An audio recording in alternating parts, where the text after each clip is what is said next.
it's 3 p.m. and I'll please ask Councillor Wing to read the land acknowledgement. Thank you, Mayor Barclay.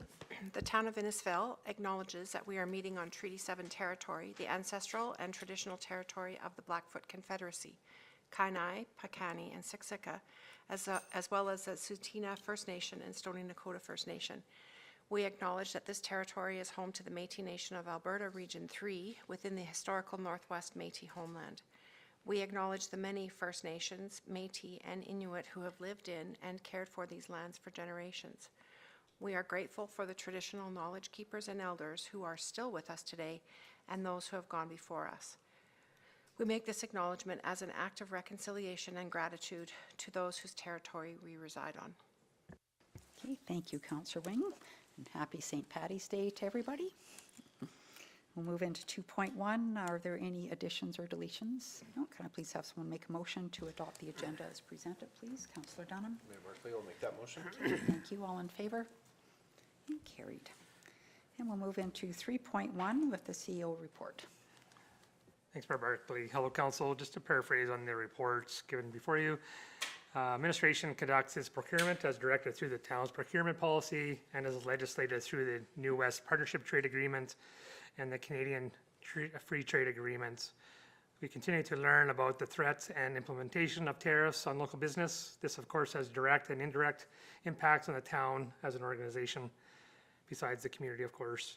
As the town moves forward with the approved projects and it continues planning for the proposed projects, the questions of procurement expectations are being asked. As the report reads, management was directed to remain cognizant of their purchasing and to be alert of where the town purchases its materials, goods, and supplies from and what options are available. Management has derived at the following procurement objectives, and the question to council is, do these objectives align with council's expectations? So specifically communicated to management just last week and onto some of our projects. The objectives suggested by the CAO is achieving cost effectiveness, ensuring quality and timely delivery, optimizing supplier relationships, managing risks, alignment with organizational goals, and adhering to ethical and legal standards. So it's just if there's any question to the report, council, just looking for some confirmation.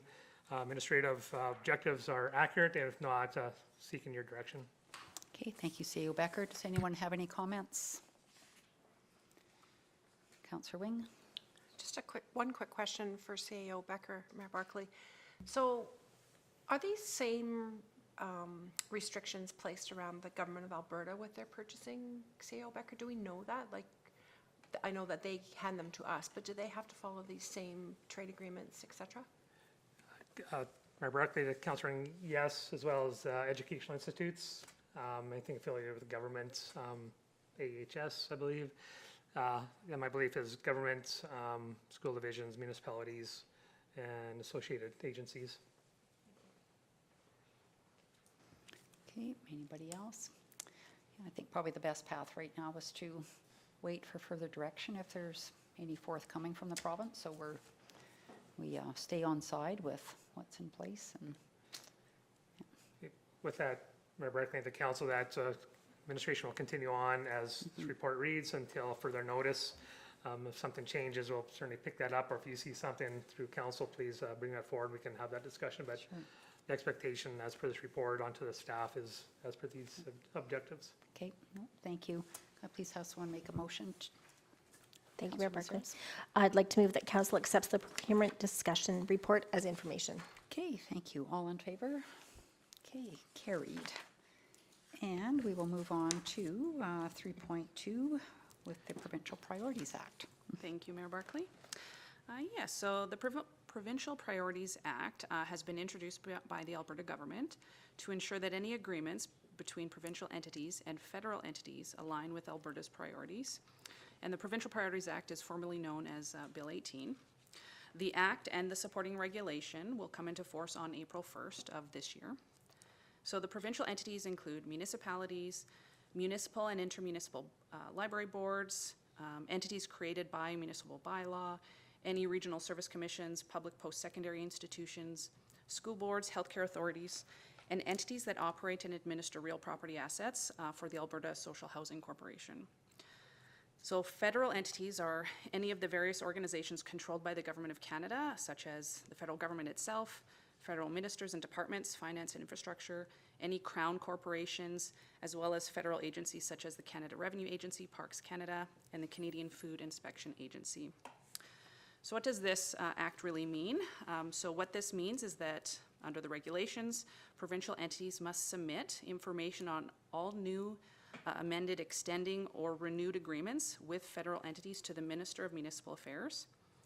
Certain agreements will require pre-approval from the minister, while others only require submission for record keeping. So any agreement of more than $5 million will require cabinet approval, and any agreement that is in the opinion of the minister that will infringe on Alberta's legislative authority, interferes with its provincial powers, or will restrict the ability or its ability to create and implement policies is also subject to cabinet review. Unless an agreement is exempt from pre-approval requirements, the town cannot enter into that agreement until receiving notification from the minister that that agreement is approved. So if we do enter into an agreement without formal approval, it will be considered null and void. So there is a few exemptions. So any agreements between town and federal entities under $100,000 in federal funding is exempt. It's for disaster response under the Emergency Management Act, or that it's with the Canadian Armed Forces. However, even though it may be exempt, you still have to submit the agreement as well, just to apply. Banff and Jasper are exempt from this altogether because they fall under the federal government, as well as Lloydminster because it is kind of on the border. It falls in both Alberta and Saskatchewan, so it is also exempt from this item. So there is going to be more information coming through on how the practicality of this will work. Where do we submit these agreements for approval? That is still forthcoming. They have said that it will be provided, before the act comes into effect on April 1st, which is very, very quickly. So we'll see kind of what that kind of looks like. Okay, thank you, Director Vickers. So my question is around the Aquatic Centre. Yes, Mayor Barclay, likely the grant application that we are applying for or have applied for will qualify and fall under this, and it will require cabinet approval because it will be over $5 million. Well, it will, but I guess when does that happen in the process? Or maybe you don't know yet, but I don't know that part yet. Likely it would happen just before we sign the agreement, so we'll have to have known that we received the grant first. But we can look into further details in that to see if we're able to have it pre-approved before we know we received, just to cut down on timelines. yeah, I would like us to find out prior to, because who knows how long it may take to get cabinet approval or executive council approval. And maybe they don't know yet, Director Vickers, if they're still haven't got all the details out, but I think that would be wise to know ahead of time. Yes, we'll look into that for sure. Sure, thank you, Councillor Messaros. Thank you, Mayor Barclay, through to Director Vickers. I wondered if we have any examples of an agreement or grant that might infringe on Alberta's legislative authority. Mayor Barclay, through to Councillor Messaros. So I did try to do a bit of research today. Couldn't find any examples that the government had pre-identified that would be a no-go, but yeah, I'm not sure. We'd have to look into some specific examples from the ministers that would determine that they would say no, it wouldn't qualify. Mm-hmm. I hope that they spell those out. Mm-hmm. Yeah, okay, thank you. Councillor Wing? Thank you, Mayor Barclay, and through to Director Vickers.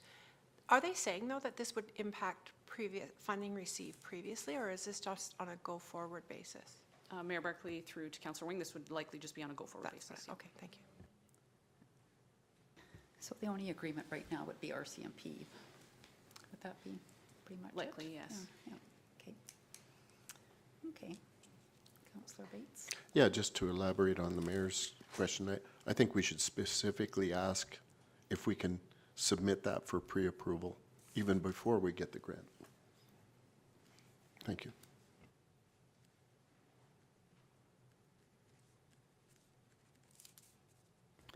Okay, just have somebody make a motion, please. Councillor Bates? I'd make that motion. The council accepts the Provincial Priorities Act update as information. Thank you. All in favor? Okay, carried. Thank you. We'll move into 4.1, pretty slim correspondence this week. Is anybody have any questions about anything? If not, I'll just have somebody please make a motion that we accept the correspondence as information. Councillor Heistad. I'll make the motion to accept the correspondence as information. Okay, thank you. All in favor? Okay, carried. And we'll do roundtable, starting with Councillor Dunham. Thank you, Mayor Barclay. I will be submitting my previous week's in my report on Thursday, and I actually have nothing this week as far as committee commitments. Okay, thank you, Councillor Wing. Thanks, Mayor Barclay. I also will be sending in my report this week, and I have an RDR MUG meeting in Drumheller on Thursday morning. Thank you. Thanks, Councillor Heistad. Yeah, I just want to say the Eagles had a great weekend, and I was also at Camus's open house with Councillor Bates and Mayor Barclay, and I have a policing committee meeting this week, so thanks. Okay, thanks, Councillor Bates. I had the two that Councillor Heistad mentioned, the Camus and the upcoming Police and Safe Communities. I did attend, and I will do a formal report, but a couple of things coming out of the Mountain View Water Commission. Their AGM is on April the 9th, and it was kind of thrown out as an invite, if particularly because it occurs at the Innisfail Legion, that if a couple of extra people wanted to attend, they could. So that would, I believe, apply to council if we chose to, and to administration. So just throw that out there. Another thing that's going to evolve from the last meeting is we did adopt, in principle, some guidelines for drought management, which do align more with the city of Red Deer. And so that'll be coming to administration to be digested and presented back to us. We made a couple of slight amendments to the things that did align specifically with Red Deer, but more along industrial things.